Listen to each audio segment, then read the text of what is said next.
Notre pays n'est pas un pays très développé. Qui le sait? D'abord, même laissons le pays. Tout n'est pas développé. Vous le savez? Qui le sait, lève la main. Lève la main. Tout n'est pas beaucoup développé. Donc, Toum a besoin de tout le monde. Avocat, procureur, médecin, je ne sais pas. Et comme j'ai toujours dit, Toum est encore une terre vierge. Dites comment ça vient. Parce qu'il n'y a pas encore beaucoup de sociétés. Il n'y a rien. Il n'y a rien encore. Donc, ça veut dire que les enfants qui ont une vision sont capables de commencer par à se positionner dans la ville de Toum. Pour que, quand Toum sera grand, ils vont grandir en même temps que Toum. Il faut investir à la base. Il faut investir. Il faut investir quand c'est petit. Ne venez pas chercher quand c'est déjà arrivé. Vous savez, l'autre a travaillé 50 ans pour obtenir son patrimoine. Quand tu viens seulement, tu veux qu'on te crève. Non, paye d'abord le prix. Toum, il n'y a encore rien.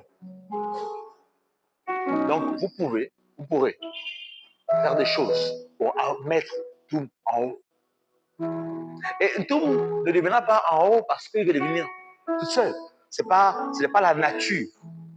Toum va se développer à partir de ses enfants. J'ai une sœur qui était avant l'église, qui chante aujourd'hui. Elle dit ceci que Toum a ses enfants.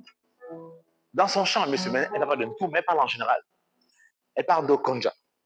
Elle dit que tel village a déjà ses enfants. Mais si ce village-là n'évolue pas, c'est la faute de qui? Telle famille a ses enfants. Si ça n'évolue pas, c'est la faute de qui? Oui, c'est qu'elle vous dit, mais en réalité, vous pensez qui va délivrer, qui va sauver votre maison? Ce n'est pas Dieu, même pas Dieu, c'est vous.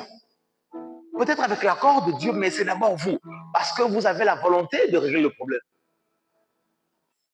Un jour, Moïse, avec moi Moïse va créer l'indépendance de son pays.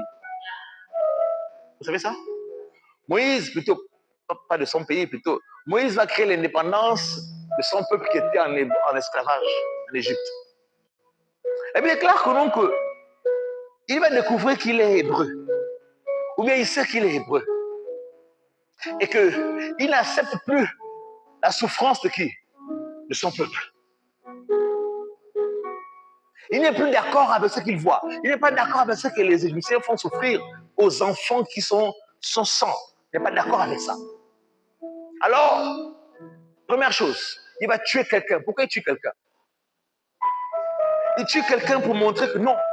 Le temps, en fait, il marque un début. Parce qu'à l'époque, on ne devait pas toucher aux Égyptiens. Il marque un début. Il dit non, je suis fatigué, je ne veux plus de ça. Il tue quelqu'un. Après, il fuit. Et même là, le peuple ne le comprend pas parce qu'il dit que qui t'a établi chef sur nous? Mais ce qu'il vient de faire, amen, amen.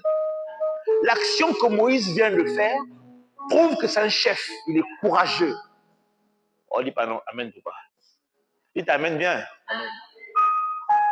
Il va poser une action à une époque là où c'est interdit.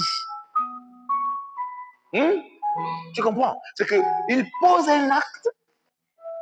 Les Hébreux doivent considérer les Égyptiens comme des dieux. Mais lui, il arrive, il pose un acte.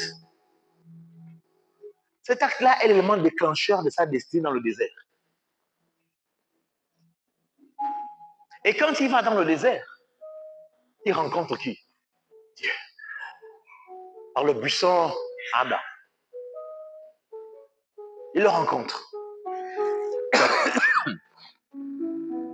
Avec moi, sa volonté, son désir est devenu le plan de Dieu. Personne n'a rien compris. Je reprends.